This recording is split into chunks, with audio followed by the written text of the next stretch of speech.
गोविन्दं प्रपद्येऽहं दीनान्यजतारकम् वन्दे मुकुन्दमरविन्ददलायतार्क्यं कुन्देन्दुशङ्खपदनं शिशिरोपवेशम् इन्द्रादिदेववनवन्दितपादपीठम् वृन्दावनालयमहं वसुदेवसूनुम् नवजलधरवर्णं चम्पकोद्भासिकरणम् विकसितनलिनाशियं विस्फुरन् मन्दहास्यम् कनखड़िशिरुकूलं चारुबर्हावशूलम् कमपि निखिलसारं नौनिगोपीतवारम् वंशीविभूषितकरान्नवनीराभात् पीताम्बराधरुणबिम्बफलाधरोस्तात् पूर्णेन्दुसुन्दरमुखादरविन्दनेत्रात् कृष्णात् परं किमपि तत्त्वमहं न जाने ध्यानाभ्यासवशीकृतेर्मनसा तन्निर्गुणं निष्क्रियम् ज्योतिकिंचनयोगिनो यदि परं पश्यन्ति ते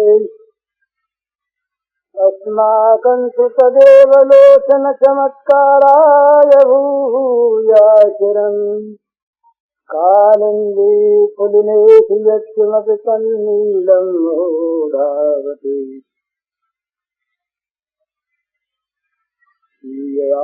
मैं सब जग जानी करूं प्रणाम जोर जगपानी। अखिल विश्व चराचर के रूप में अभिव्यक्त भगवान की दृष्टि से आप सबके श्री चरणों में मेरे सहृदय नमस्कार। गुरुजनों को विशेष नमस्कार।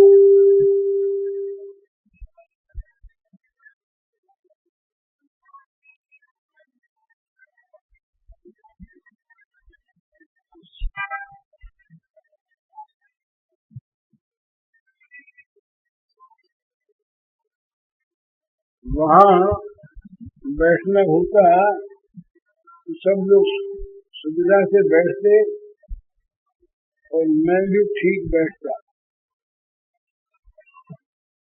पर आज हो नहीं सका। आप बहुत से गुरुजन हैं, मुझसे बड़े हैं और सब में भगवान तो हैं ही, तो मैं यहाँ कुछ ऊपर बैठा हूँ। कहने के लिए ही है, संकोच होता है। मनुष्य के मन में छिपी वासनाएं रहती, वो अपनी जान में जहाँ त्याग भी करता है वहाँ उस त्याग के लिए भी कुछ प्रशंसा के शब्द सुनना चाहता है, वहाँ भी छिपी वासना रहती है।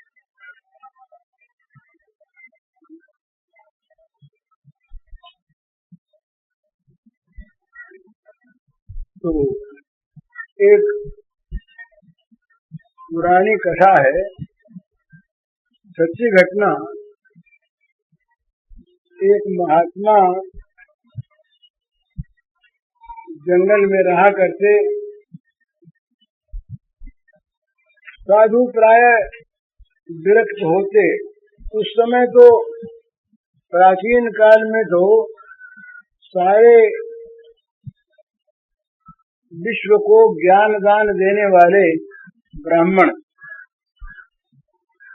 जो अपनी शिक्षा से, अपने आचरण से सारे विश्व का मार्गदर्शन करते थे, वो जंगलों में रहते थे। राजाओं के मुकुट उनके चरणों पर जाकर टिका करते थे, वो नहीं आते थे कहीं। तो लेकिन साधु महात्मा तो पिछले दिनों तक भी प्रायः निर्जन अरण्यों में रहा करते। तो एक राजा को वैराग्य हो गया, उन्होंने संन्यास ग्रहण कर लिया। संन्यास ग्रहण करके वो भी एक अरण्य में, जंगल में जाकर छोटी सी कुटिया में रहने लगे। भूख तो लगती है, वहाँ अन्न सत्र था, तो दोपहर को उसमें से रोटी ले आते, अपना पेट भर लेते और दिन भर साधना करते। तो वो राजा नवीन सन्यासी जो थे, वो सत्र से रोटी लेकर आ रहे थे। वो महात्मा जो पहले से वहां थे, वृद्ध महात्मा, वो उनके पीछे पीछे आए और एक कोहनी से धक्का दिया रोटी की तरफ, उनको गिराने के लिए नहीं। रोटी गिर गई। रोटी गिर गई तो वो कुछ बोले नहीं, उन्होंने रोटी को उठा लिया और जरा सा पहुंच लिया, फिर चले आ गए। दोबारा फिर उन्होंने धक्का दिया, फिर रोटी गिर गई। तो महात्मा की तरफ देख करके उन्होंने प्रणाम किया, हंसे और फिर रोटी उठा ली। तीसरी बार फिर जब आगे बढ़े तो फिर वही धक्का लगा। अब के वहां कीचड़ था तो रोटी कीचड़ में गिर गई। तो उसको उठाकर पहुंचने लगे, हाथ जोड़े, महात्मा के चरणों में प्रणाम किया। बोले महाराज, आपकी बड़ी कृपा है जो आप परीक्षा करते हैं कि मुझे क्षोभ होता है या नहीं। बड़ी कृपा आपकी, लेकिन मैं, आप जानते हैं, इतने बड़े राज्य का परित्याग करके आ गया, अब मुझे क्या क्षोभ होगा। तो महात्मा बोले बस इसीलिए मैंने रोटी गिराई थी। राज्य का त्याग करके आ गए, बड़े भारी राज्य का, ये अभी तक तुमको स्मरण है, तुमको उस त्याग में गौरव बुद्धि है, त्यागाभिमान है। इस त्याग का भी जब त्याग करोगे तब तुम्हारा त्याग संपन्न होगा वास्तविक। तो समझ में आई बात तो ठीक है। तो मनुष्य को त्यागाभिमान होता है, साधनाभिमान होता है, ज्ञानाभिमान होता है। ये ज्ञान मान विमत्त तब भवहर भक्त न आदरी, ते पाय सुर दुर्लभ पदादपि परत हम देखत है। ज्ञानाभिमान, हम समझते हैं, हम जगत के स्वरूप को जानते हैं, हम तत्व को जानते हैं, ये सब अज्ञानी है। जहाँ ये ज्ञान है वहाँ वो ज्ञान है ये नहीं। तो छिपी हुई वासना मन में रहती है। पैसे का त्याग बहुत सहज है, यद्यपि आज बहुत कठिन, और त्यागियों के लिए बहुत सहज। इससे कठिन त्याग है गृहस्थ का स्त्री का त्याग। उससे कठिन है मान का त्याग, उससे कठिन है बड़ाई का त्याग।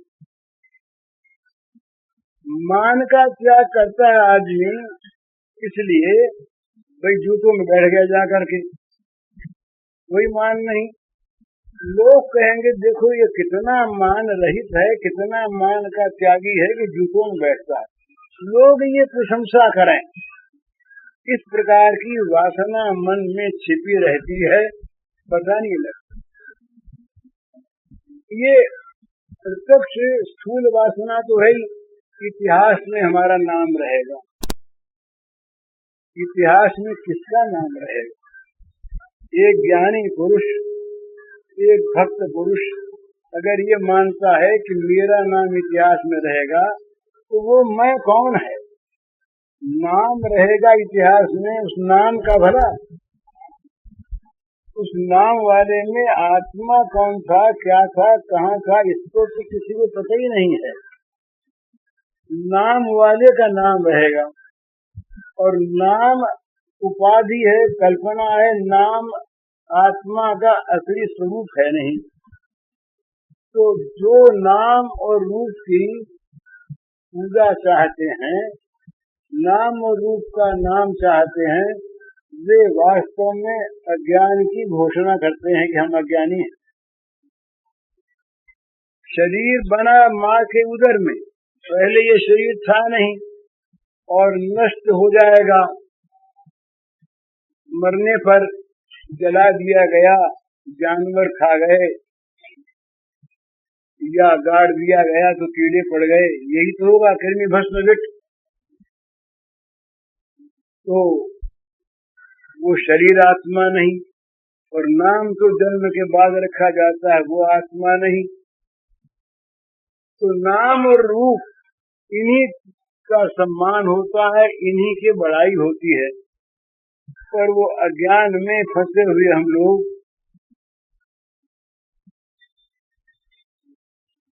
भक्ति के क्षेत्र में भी लोग समझें कि ये बड़ा भक्त आदमी, बड़ा प्रेमी है,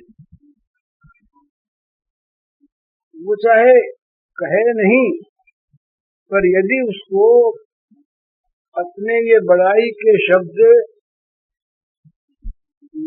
मधुर लगते हैं, मीठे लगते हैं, बड़ाई जहाँ नहीं होती वहाँ वो सोचता है कि यहाँ तो कोई प्रेमी आदमी है नहीं,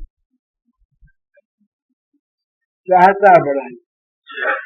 और जहाँ निंदा होती है वहाँ समझते हैं, तो वो कहता है यहाँ तो सब भगवत विरोधी लोग हैं, चाहे भगवत विरोधी न हो उसी के विरोधी हो।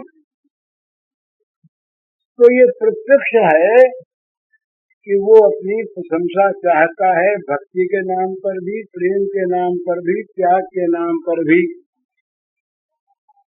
चैतन्य महाप्रभु ने कहा, लक्षण बताया वैष्णव का, वैष्णव बड़ा सुंदर, सुनीचेन करोरिव सहिष्णुना अमानिना मानदेन कीर्तनीय सदा हरि। भगवान, इसको यूं कहें, भगवान किसके द्वारा सदा कीर्तनीय है? भगवान का कीर्तन करने का भी वास्तविक अधिकारी कौन है? यूं तो भगवान के नाम का कीर्तन करने के हम सभी अधिकारी हैं, वो मंगलमय नाम सभी के अधिकार की वस्तु है, सभी का कल्याण करने वाला है, इसलिए उसका विरोध नहीं। पर वास्तविक अधिकारी कौन? तो कहा कि जो अपने को रास्ते में पड़े हुए घास के सूखे तिनके से भी छोटा मानता हो, नाथ अपि उस तिनके अपेक्षा भी अपने को नीचा मानता हो, केवल व्याख्यान देने बैठे उस समय नहीं, वास्तव में उसके व्यवहार में, उसके बर्ताव में सच्चे मन से ये चीज हो, दिखावे के लिए नहीं, अपने को नीचा मानता हो। और करोरिव सहिष्णुना, ये भक्तों के लक्षण है। वृक्ष के समान सहनशील हो। अब वृक्ष को त्यागी नहीं कहा, सहनशील ही कह दिया। तो आप वृक्ष की सहनशीलता देखिए, ये गर्मी, सर्दी, वर्षा सहना ये तो स्वाभाविक है ही, ये तो प्रत्येक वृक्ष सहता है। पर वृक्ष में और विशेषताएं हैं। पका हुआ आम है पेड़ पर, नीचे से आप पत्थर मारिए, पत्थर मारने वाले को बदले में वो पत्थर नहीं देगा, बदले में रसीला आम देगा। पत्थर मारने वाले को रस भरा आम देगा और उसको केवल सहनशीलता ही मानेगा, दान नहीं, उपकार नहीं। पेड़ को काट डालिए, काट करके उसको चीर कर मन माने तौर पर उसको तराश कर बनाकर अपने किवाड़ बना लीजिए, अलमारी बना लीजिए, छत बना लीजिए, आपकी हर सेवा के लिए वो तैयार रहेगा। कट कर, छिद कर, तराशा जाकर कभी कहेगा नहीं मैंने उपकार भी किया है। ये सहनशीलता है, ये भी उपकार नहीं। इससे भी आगे उसको जला दीजिए, वृक्ष को काट कर उसके अंग अंग को आप जला दीजिए, वो जल करके आपका भोजन बना देगा, रोटी पका देगा, आपका यज्ञ सिद्ध कर देगा। गंदे से गंदी चीज, शव मुर्दा, उसको जला देगा, और गंदा कूड़ा तक जला देगा, उसको अपना रूप दे देगा, आज बना लेगा। कभी कहेगा नहीं कि मैंने उपकार किया। ये वैष्णव का लक्षण। वैष्णव में अभिमान नहीं होता, वैष्णव में मैं किसी बात को लेकर के ऊंचा हूं, किसी बात को लेकर के ये भावना नहीं होती। वो निरंतर अमानी होता, अमानियों को मान लेता है। जिसको कोई नहीं पूछता वो तो देखता है ना कि ये सब में भगवान है। बड़े आदमियों को आदर दे, ये संसार का नियम है। संसार में नियम ये है, नियम नहीं है, ये दोष है संसार में आ गया है हम लोगों में। जहाँ पर कुछ संपन्नता है, सुख है, वहाँ तो बिना ही कारण हम लोग उसके बड़ाई करते हैं, मान करते हैं, उसके अपने बन जाते हैं, सहानुभूति दिखाते हैं। वो चाहता भी नहीं, वो परवाह नहीं करता।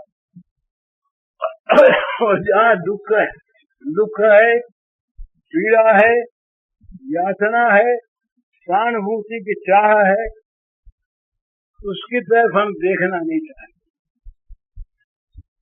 भक्त जो होता है वास्तविक, वो उसकी तरफ देखता है। वो देखता है कि जहाँ जहाँ पर दुख है, जहाँ जहाँ पर पीड़ा है, वहाँ वहाँ पर भगवान उस पीड़ा के रूप में, उस यातना के रूप में, उस दुख के रूप में अपनी दी हुई चीज जो हमारे पास है उसके द्वारा अपनी सेवा चाहते हैं। ईमानदार हो तो उसकी सेवा करो। उपकार कुछ नहीं है। ये भगवान की ये सुखियों का सुख जो है, ये दुखियों से उधार ली हुई चीज है। तो उचित यह है कि उस सुख को ब्याज सहित लौटाता रहे तब तो ईमानदारी, और उसको अगर खा जाए अपने आप तो बेईमान। अपना उसका है नहीं। तो ये भक्त की परिभाषा करते हैं, ये भक्त सबको मान देता है, मान चाहता नहीं, वृक्ष के समान सहनशील है। उसके द्वारा भगवान कीर्तनी होते हैं। उसके मुख में जो नाम के रूप में भगवान आते हैं, उसकी वाणी में जो भगवान आते हैं, वो भगवान त्रिभुवन को पावन करने वाले होते हैं। भुवनम पुनाति, भुवनम पुनाति वा गदगदा द्रवति सचित्तम हसत भीक्षम क्वचिच्च विलज्ज उद्गाय नृत्यते च मद्भक्त युक्तो भुवनम पुनाति। भागवत का श्लोक है, भगवान के वाक्य हैं। इस प्रकार मेरा नाम लेते ही, मेरा स्मरण करते ही जिसका हृदय द्रवित हो जाता है, वाणी गदगद हो जाती है, वो कभी उसकी मस्ती में हंसता है, कभी रोता है, कभी चिल्लाता है। दिखावापन बिल्कुल नहीं, स्वाभाविक होता है। और कभी लज्जा छोड़कर नाच उठता है। ऐसा जो मेरा भक्त है वो त्रिभुवन को पावन करता है, अपने आप को ही नहीं।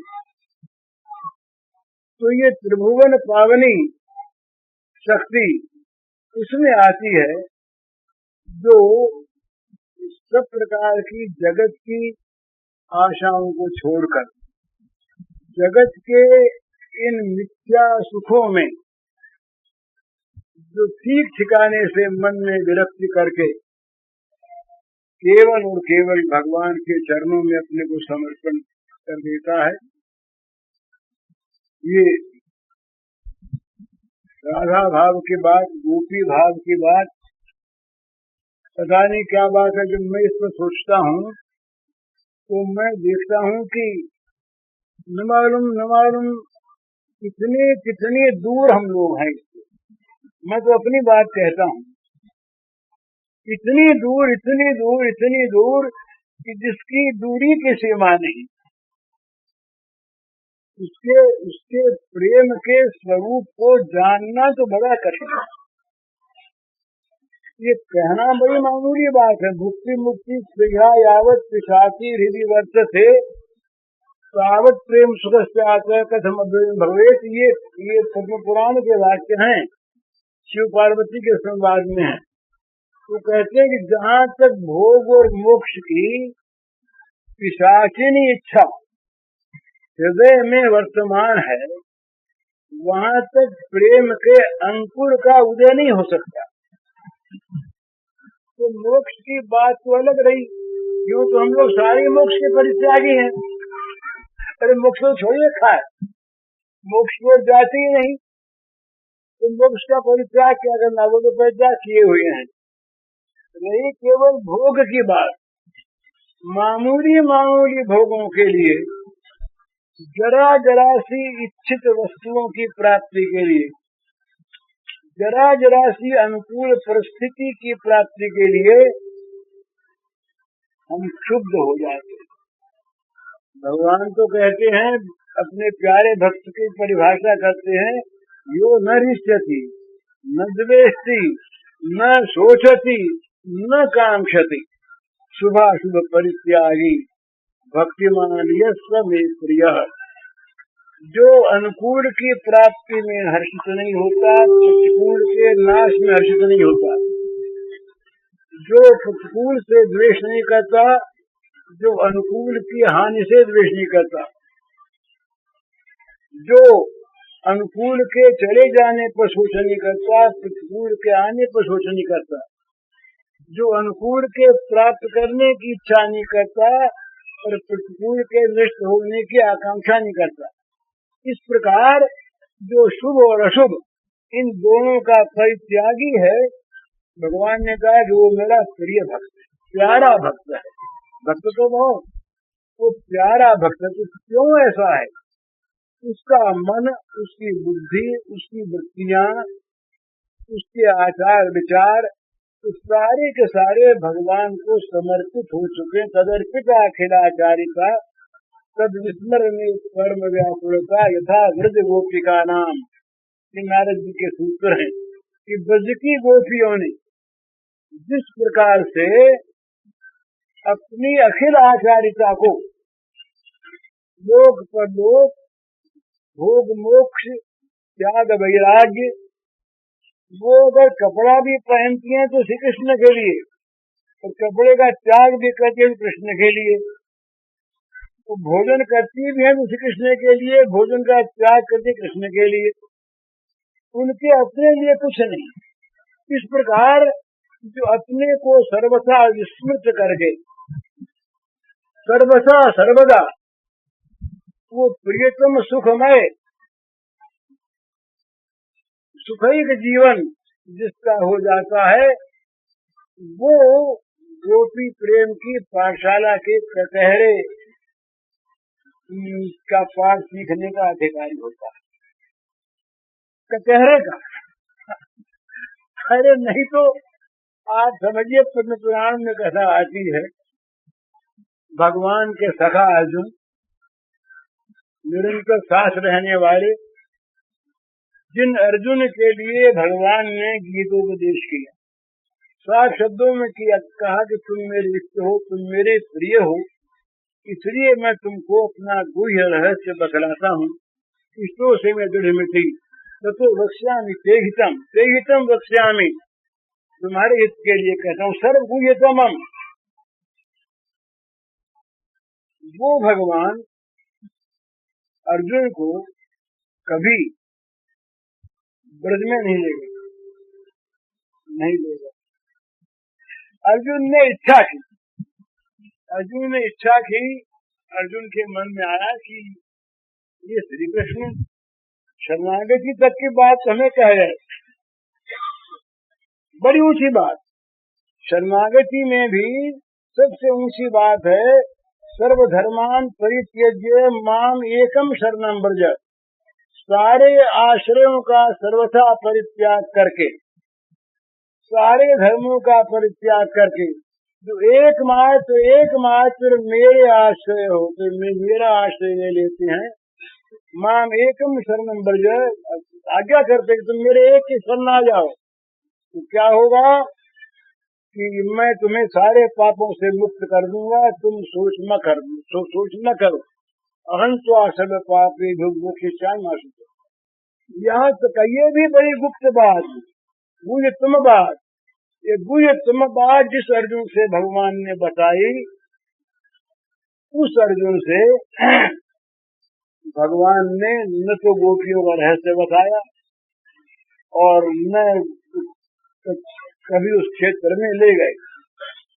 बड़ी आरज़ू मिन्नत की, बहुत अर्जुन ने कहा सुना, बड़ी कब पहले महत्व बताया, बता करके एक दिन के लिए उनको गोपी बनने की आज्ञा प्राप्त हुई। हम तो रोज गोपी बने फिरते हैं, अधिकारी लोग। अर्जुन महान संयमी, महान तपस्वी, उनको कात्यायनी की दीक्षा दी गई। एक जो प्रेम सरोवर एक है, प्रेम कुंड, उसमें उनको स्नान कराया गया। स्नान करते ही अर्जुन अपने अर्जुन रूप को विस्मृत हो गए और सखी देह प्राप्त हो गया। वास्तव में अर्जुनी नाम पड़ा उनका। तो उस देह से वो भगवान के इस लीला क्षेत्र में, प्रेम लीला क्षेत्र में, गोपी क्षेत्र में ले जाए गए। सिर्फ एक दिन वहां के उन लीला विहार को उन्होंने देखा, अनुभव किया। बस दूसरे दिन कहा उसे वहीं जाके स्नान कर। तो स्नान करके फिर अर्जुन बन गया। तो अर्जुन के लिए ये अर्जुन से कहा, महाराज ये आदि पुराण का श्लोक, मन महात्म्यम मत सपर्याम मत श्रद्धाम मन मनोगतम जानन्ति गोपिका पार्थ नान्ये जानन्ति तत्वतः। अर्जुन संबोधन है पार्थ, बड़ा निकट का। पार्थ कहने में भाई का पिता के पुत्र, बुआ के लड़के, सगे भाई। अरे भाई, सच्ची बात यह है कि मेरी महिमा को, मेरी सेवा के स्वरूप को और मुझमें कैसी श्रद्धा होनी चाहिए, उस श्रद्धा के स्वरूप को और मेरे मन में क्या है इसको तत्व से यदि कोई जानता है तो वो केवल गोपी है और कोई नान्य जानती, अन्य न जानती। दूसरे कोई तत्व से नहीं जानते, जानते तो हैं, पर जिस प्रकार से तो ब्रह्म ज्ञान की प्राप्ति जिसको हो जाए, ब्रह्मभूत हो गया। उसके बाद भगवान कहते हैं कि अभी मुझे जानना बाकी रह गया है। ये गीता का श्लोक है और कहीं का नहीं। ब्रह्मभूतः प्रसन्नात्मा न शोचति न कांक्षति। ब्रह्मभूत हो गया, ब्रह्म को प्राप्त हो गया, न उसे सोच है न उसे आकांक्षा है। सब में वो समभाव से ब्रह्म को देखता है। वहां पर भी फिर इतना होने के बाद अगर उसकी इच्छा है, अगर वो तत्व में समाना नहीं चाहता, तो मद भक्तिम लभते पराम। मद भक्तिम, श्री कृष्ण भक्तिम, मद भक्तिम लभते पराम, मेरी परा भक्ति को प्राप्त होता है। और भक्त्या उस भक्ति के द्वारा, इसमें सब में कार का अंतर है भला। पहले प्राप्त हुआ, उसके बाद भक्ति मिली, फिर भक्त्या माम अभिजानाति यावान यस्यास्मि तत्वतः, मैं जैसा जो कुछ हूँ उसे पूरा का पूरा उस भक्ति के द्वारा, उस प्रेम के द्वारा वो मुझे जान सकता है। तो जानने के बाद वो मेरी लीला में प्रवेश करता है। विशते तदनंतर, वहां भी तदनंतरम है। तो जिस प्रेम के तत्व को अर्जुन नहीं जान सके, भगवान शंकर ने एक बार इच्छा की तो उनको भी कुछ अधिकार दिया गया, थोड़ा सा कुछ काल के लिए उनको भी वहां वाला समझाया गया। बाकी देवता लोगों ने तो बाहर की चीज देखी और फूल बरसाते रहे। उनको अंतःपुर में प्रवेश का अधिकार नहीं। ये प्रवेश का अधिकार तो महाभारत कालीन जो श्री कृष्ण थे उसमें नहीं था लोगों को। उसमें भी 90 थोड़े लोग, उद्धव जा सकते थे, उद्धव ने अर्जुन जा सकते थे। तो उसमें ये गोपी क्षेत्र नहीं है, इस कृष्ण का द्वारका क्षेत्र है। द्वारका क्षेत्र से मथुरा क्षेत्र जो है ये प्रेम का विशेष विकसित क्षेत्र है। और द्वारका क्षेत्र ये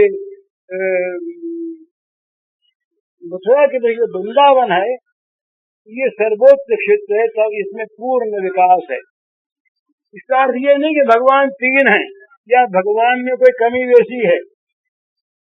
वो लीला का जो प्रकाश है, प्रेम लीला का प्रकाश, माधुर्य का पूर्ण प्रकाश है ब्रज में, वृंदावन। और माधुर्य युक्त ऐश्वर्य युक्त माधुर्य का प्रकाश है मथुरा में।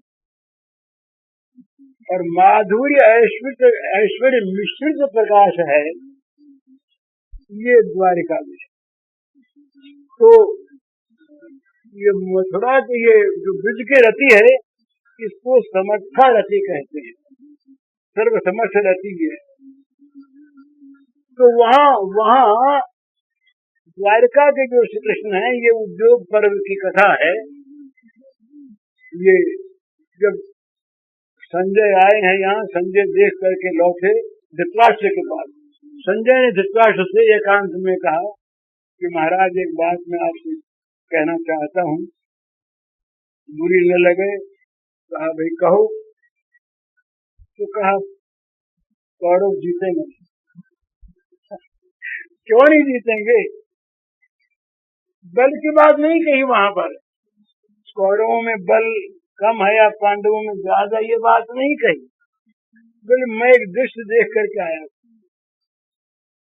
उस दृश्य को देखकर मेरे मन में आ गई कि कौरव हारेंगे, जीत नहीं है। क्या देख करके आए हो? तो कहा श्री कृष्ण के अंतःपुर में जाने का किसी को अधिकार नहीं है, मुझे अधिकार है। तो श्री कृष्ण अंतःपुर में थे, मुझे अधिकार था, किसी ने रोका नहीं, मैं चला गया। तो श्री कृष्ण की गोद में अर्जुन सोए हुए थे, अर्जुन का सिर श्री कृष्ण के गोद में था। और सत्यभामा जी, द्रौपदी जी दोनों बैठी थी। उनकी गोद में, एक की गोद में अर्जुन का एक चरण और दूसरी गोद में अर्जुन का एक चरण। वो पाद संवाहन कर रही थी और श्री कृष्ण उनके मस्तक पर हाथ फेर रहे थे। तो जहाँ श्री कृष्ण के अंतःपुर में अर्जुन के प्रति इतना प्रेम है, वो अर्जुन कभी हारेगा क्या? तो ये अंतःपुर में प्रवेश का अधिकार द्वारिका में भी हर एक को नहीं था। और ब्रज की लीला में तो यहाँ तो गोपांगनाओं के सिवा ये सखाओं का भी वहां पर वर्जन था। भला एक दो सखा के लिए बात आती है, बाकी सखा भी उस क्षेत्र में नहीं जा सकते थे। तो इस प्रकार से ये जो अत्यंत परम श्रेष्ठ परमोच्च जो साधना का स्तर है वो है ये प्रेम। तो उस प्रेम में ये पहली बात मैं कह रहा था कि ये भोगेच्छाओं का त्याग, ये मलिन इच्छा है। मलिन इच्छाओं का त्याग ये पहले होना चाहिए, और ये हो जाता है अपने आप प्रेम की इच्छा होने पर। तो प्रेम की जो इच्छा है, भगवत प्रेम की इच्छा, इच्छा ही, प्रेम नहीं मिला। यदि भगवान के प्रेम की इच्छा हमारे मन में वास्तव में जागृत हो गई, उस इच्छा में इतना बल है, वो इच्छा इतनी शक्ति रखती है कि दूसरी सारी इच्छाएं उसके सामने आ तो सकती नहीं, दूर ही से भस्म हो जाती हैं, ध्वस्त हो जाती हैं, रह नहीं सकती। अन्य कामनाओं का वहाँ क्यों, अन्य कामना तो तब रहे जब किसी अन्य भोग में किसी प्रकार की भी सुख की आस्था हो। वो तो ब्रह्मलोक तक के भोग तो गए ही, मुक्ति तक का ये भुक्ति मुक्ति स्प्रिया यावत, मुक्ति तक का जो सुख है ये भी उनको वांछनीय नहीं है, वांछनीय नहीं है। प्रियमानम न गृह्णन्ति विनाम सेवनम जना, देने पर भी वो ग्रहण नहीं करते। तो इस प्रेम में सबसे पहली बात है, अगर हम इस ओर जाएं तो हमारा जीवन तो पहले पवित्र आदि हो जाए। हमारा जीवन पवित्र क्यों है? ये जो बुरे बुरे विचार हैं, बुरे आचरण हैं, जिनको 6 शत्रु कहा है, षड रिपु, काम क्रोध लोभ मोह मद मत्सर, इन 6 को शत्रु बताया है। ये 6 शत्रु जगत के भोग के क्षेत्र में से कभी हट नहीं सकते। ये भोग के क्षेत्र में इनका निवास अनिवार्य है। जहाँ भोग का क्षेत्र है वहाँ ये रहेंगे ही। भोग के उस क्षेत्र में जरा सा इनका बहिष्कार होता है जहाँ भोग सारे भगवान के समर्पित हो जाते हैं, तो ये रहेंगे ही। तो भोग के क्षेत्र में ये रहेंगे, और प्रेम के क्षेत्र में ये बड़ी रसीली चीज है। एक भगवान जो है ना, प्रेम वाले भगवान, मधुर भगवान, ये सबको अपना लेते हैं। ये कहते भाई हम किसी का बहिष्कार नहीं करते, तिरस्कार नहीं करते, हमको जो दोगे हम ले लेंगे।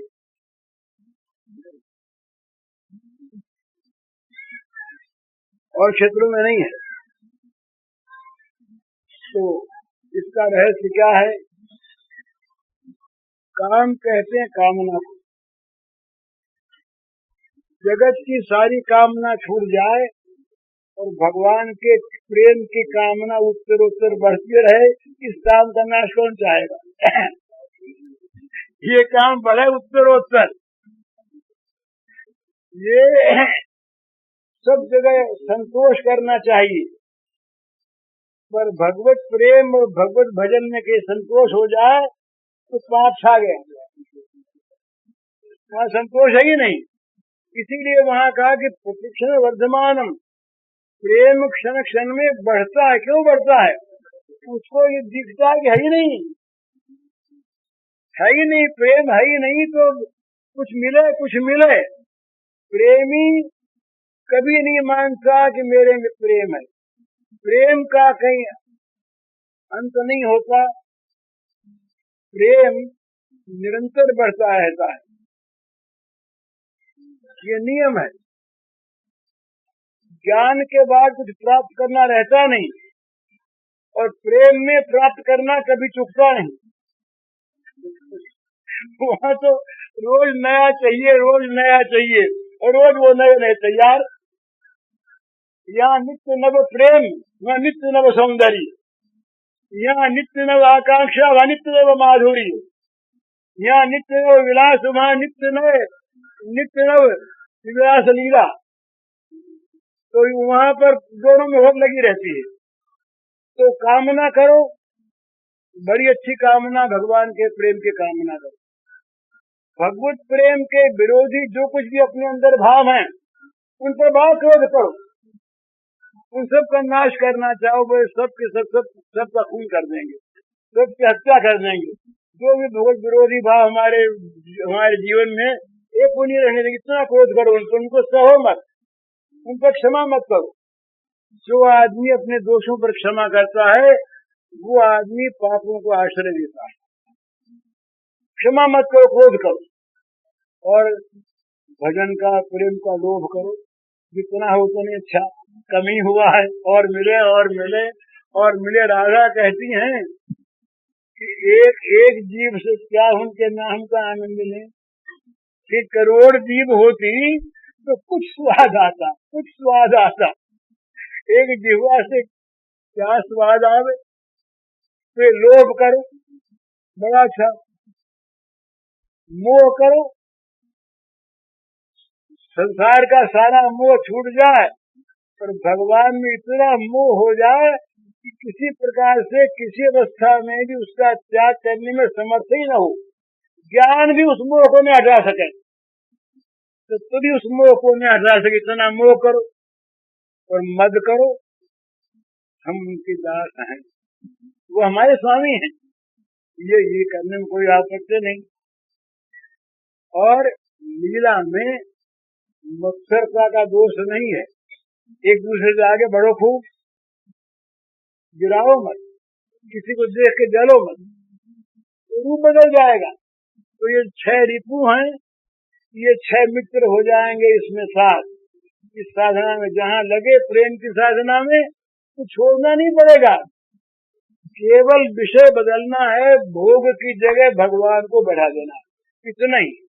हमारे हृदय के सिंहासन पर जो भोग बैठे हैं, उनको उतार करके उनकी जगह भगवान को बढ़ा देना। चीज यही थे, घर यही रहे, हम यही रहे, बुद्धि यही रहे, मन यही रहे, चीजें यही रहे, खाना पीना यही रहे, कपड़े यही पहने, कोई आपत्ति नहीं, कुछ ना बदले।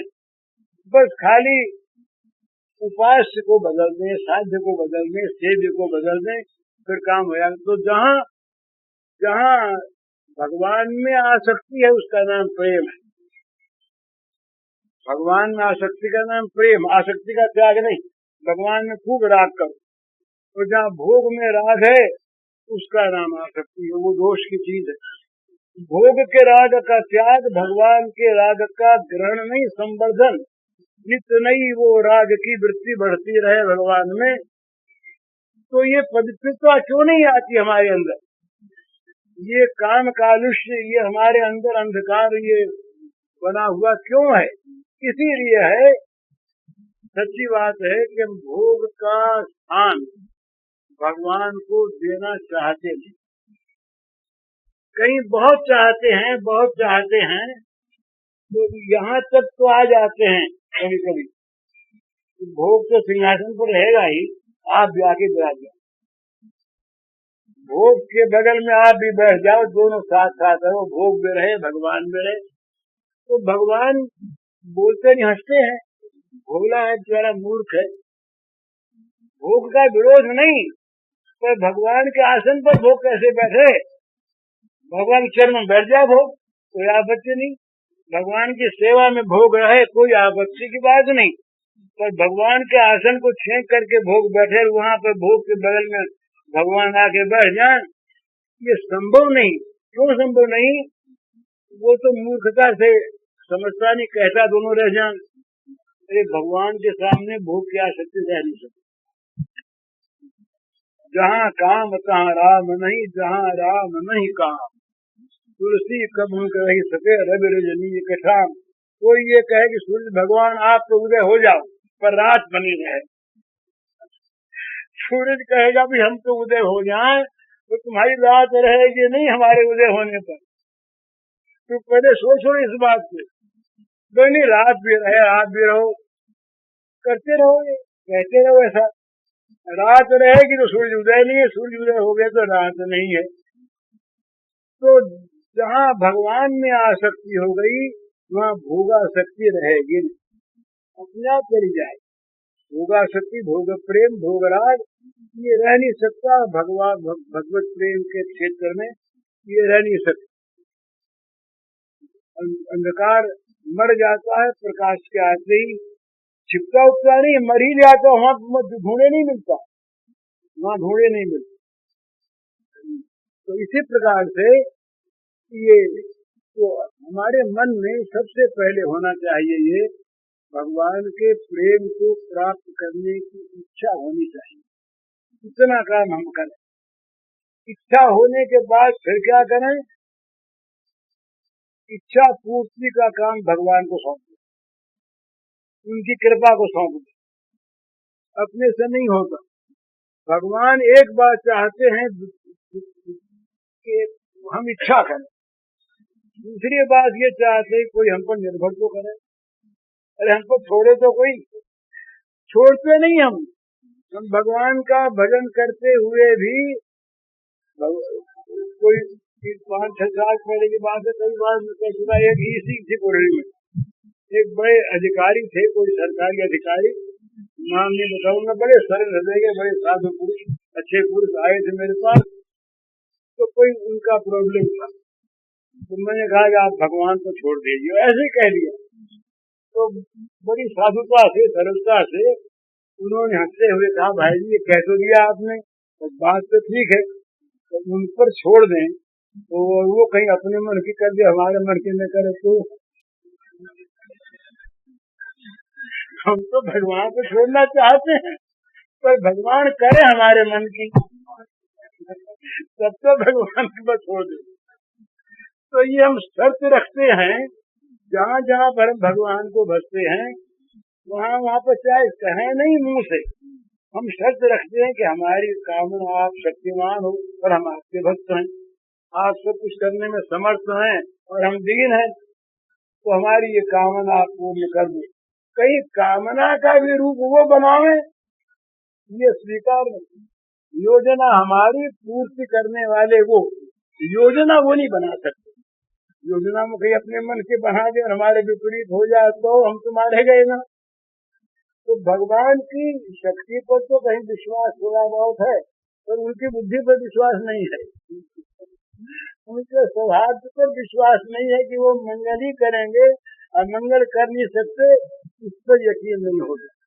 तो इसी कारण से हम छोड़ते हैं। नहीं तो प्रेम की प्राप्ति बहुत कठिन और बहुत सहज, क्योंकि और चीज तो भगवान देते नहीं, वो तो प्रारब्ध से मिलती है, कर्म से मिलती है, और ये प्रेम तो भगवान देते हैं। और भगवान देते हैं इसको वो बड़े उदार चूड़ामणि है, केवल एक ही बात वो देखते हैं कि चाहता है कि नहीं चाहने वाले के ऊपर तो फेंकते नहीं, चाहता कि नहीं, और चाह करके फिर वो और उपाय करके इसको खरीदना चाहता है, साधनों से खरीदना चाहता है या हम पर छोड़ता है। या निश्चय मानिए कि प्रेम का कोई मूल्य नहीं, किसी साधन की कीमत पर प्रेम नहीं मिल सकता। प्रेम मिलेगा भगवत कृपा से ही, प्रेममय भगवान के कृपा दान करने पर ही प्रेम मिलेगा। किसी साधन का मूल्य प्रेम के अनुरूप है ही नहीं, साधन ऐसा है ही नहीं जो प्रेम की कीमत दे सकता हो, मिलेगा नहीं, मिलेगा भगवान से, और भगवान उसी को दे देते हैं जो चाहता है। तो चाहने के साथ साथ ये होना चाहिए कि उन्हीं से चाहे, उन्हीं की कृपा का भरोसा करे। तो प्रेम की इच्छा करो और भगवान की कृपा के भरोसे छोड़ करके उन पर निर्भर हो जाओ, फिर देखो 6 महीने में प्रेम मिलता है कि नहीं। 6 महीने तो मैंने ज्यादा कह दिया, 6 महीने ज्यादा कह दिया, क्योंकि अपने तो जानी हुई बात तो है नहीं, मैंने सुना की बात है। तो प्रेम प्रेम मिल जाता है अभी, क्योंकि वो भगवान तो अभी है ना, भगवान तो अभी है, यहाँ है, और उनको कोई देने लेने के लिए कोई बैंक से रुपया निकालना हो सो बात नहीं है, वो तो स्वयं ही बैंक है। प्रेम कहीं से ला करके किसी स्टोर में से वो दे सो बात नहीं है, प्रेम स्वरूप है वो। तो जब वो चाहे, जहाँ चाहे, जिसको चाहे, जितना चाहे, तो सर्वतंत्र स्वतंत्र है, वो प्रेम दे सकते हैं और जितना चाहे दे सकते हैं, जिसको चाहे दे सकते हैं। अब उसमें कमी क्या है कि कोई लेने वाला हो तो, लेने वाला हो तो, पर उसमें बात इतनी है, जरा सा यहाँ का प्रेम की चाह होनी चाहिए। प्रेम की चाह का अर्थ यही है कि दूसरे चाहे उसके सामने कम से कम मंद पड़ जाए, मंद पड़ जाए। जब चाह सच्ची पैदा होगी तब तो मंद नहीं पड़ेंगे, सब समाप्त हो जाएंगे, रहेंगे नहीं। ये प्रेम में दो को जगह नहीं है, प्रेम में एक प्रेमास्पद ही रहता है, दूसरा नहीं रहता। तो प्रेम के साधन में भी दूसरे की आवश्यकता नहीं है, वहां एक ही रहता है। एक की साधना से एक को प्राप्त करना है, और वो साधना कुछ नहीं है, उस एक पर निर्भर करना, एक पर निर्भर हो जाए, दूसरे की ओर ताके नहीं, दूसरे की ओर देखे नहीं, दूसरा क्या कहता है ये न सुने, दूसरा क्या करता है ये न देखे, केवल अपने आप को और अपने भगवान, इन दो को देखता रहे। अपने आप को तो ये देखे कि उनके अनुगत है कि नहीं, कहीं विरोधी तो भाव नहीं आ गया, कोई कहीं अपना अभिमान तो नहीं आ गया, कहीं क्षोभ तो नहीं आ गया। तो फिर क्या है, फिर भगवान की प्रेम की इच्छा हमारे मन में जागृत होने लगेगी, और होने लगेगी, जहाँ होने लगी फिर तो चमत्कार हो। तो प्रेमन बाड़ी नीपजे, प्रेमन हाथ बिकाए, राजा प्रजा जय रुठे, शीर्ष जय ले जा। वो गांधी जी एक पद सुना करते थे बड़ा सुंदर, प्रेम पंथ पावकनी ज्वाला, भाड़ी पाछा भागे जोने, गुजराती पद है।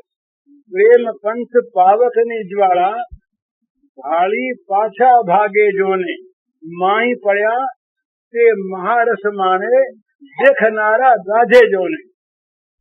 वो कहा कि जो प्रेम का पंथ है ये अग्नि के लपट है, पावकनी ज्वाला तो सचमुच लपट है, ये सारी ममता को जला देता है।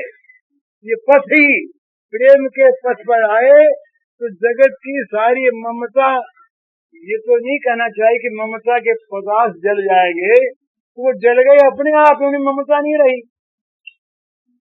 तो दूर से देख करके आदमी कांप जाता है कि इस प्रेम के पथ में नहीं जाना है। पावकनी ज्वाला, भाली पाछा भागे, इसको दूर से देख करके ही वापिस भागने लगते हैं कि इधर नहीं जाना है। लेकिन माही पड़ा ते महारस माने, जो इस प्रेम की आग में कूद पड़े उनको आग जलाती नहीं, वो तो महान महान अमृत के समुद्र में निमग्न हो जाते हैं, महान रस की प्राप्ति करते हैं।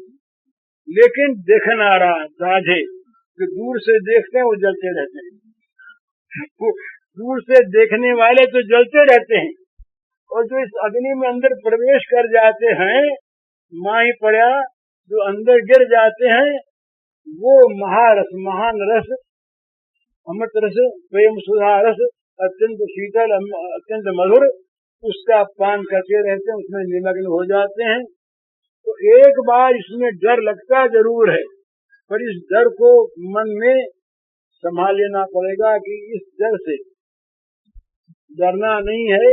ये जो चीज जाएगी उसके बदले में ऐसी चीज मिलेगी, ऐसी में भगवान की ममता मिल गई, जगत की ममता जा करके, तो देखिए ना कितना लाभ हो गया।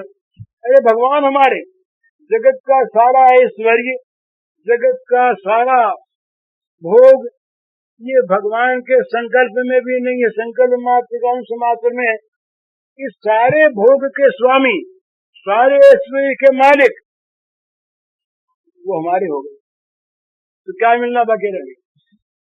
कुछ मिलना बाकी रहा क्या? तो वो जो समस्त ऐश्वर्य के स्वामी हैं, उनकी ओर हम न देख करके हम मामूली तुच्छ तुच्छ विनाशी क्षण विध्वंसी दुख परिणामी भोगों की ओर देखते हैं और भगवान को भूल जाते हैं। और यदि कहीं भगवान को याद भी करते हैं तो कहते हैं महाराज इन भोगों की सेवा आप किया करो, आप तो हमारे स्वामी हो, हमारे साथ आप भी इनकी सेवा करो।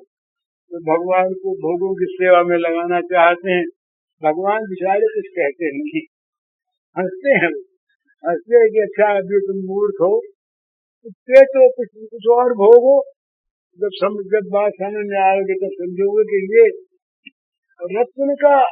रत्न की खान भरी पड़ी हो, तो वो कहीं कांच के लिए इधर उधर मारा फिरे और वो कहेगी रत्न ले लो, ये खान है, इसकी ओर न देखे, वो मूर्ख है कि नहीं?